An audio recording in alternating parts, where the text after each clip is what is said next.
The Lindbergh Baby Kidnapping tonight. We revisit one of America's most infamous crimes. A case that shocked the nation, influenced law enforcement, and raised ethical questions that echo to this day. The Lindbergh Baby Kidnapping of 1932.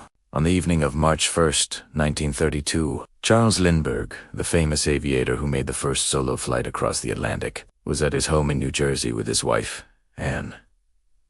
Around 9 p.m., their 20-month-old son, Charles Jr., was taken from his crib. A ransom note was found on the nursery windowsill, demanding $50,000 for the child as a safe return. The Lindberghs called the police, and the nation held its breath.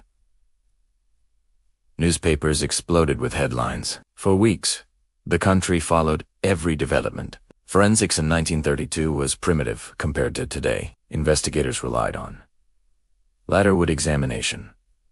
Police traced the wood used in the homemade ladder back to a specific lumberyard. CL number tracking of ransom bills, marked by the Treasury Department.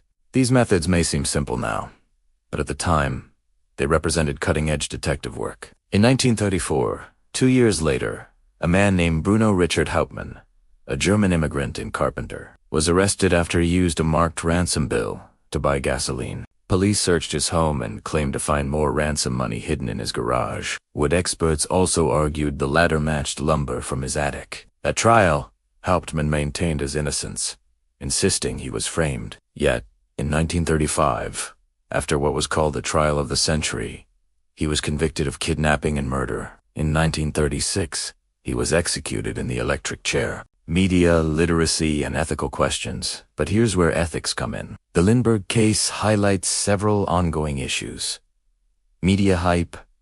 Newspapers sensationalized the story, sometimes spreading unverified rumors. This fueled public anger and pressure on investigators. Fair trial concerns. Some historians argue that Hauptmann did not receive a fair trial, as the evidence was largely circumstantial. Law enforcement legacy. The case led to the Lindbergh Law, making kidnapping a federal crime under the FBI's jurisdiction. Even today, debates continue. Was Hauptmann guilty beyond doubt, or was he a convenient scapegoat in a case that demanded closure?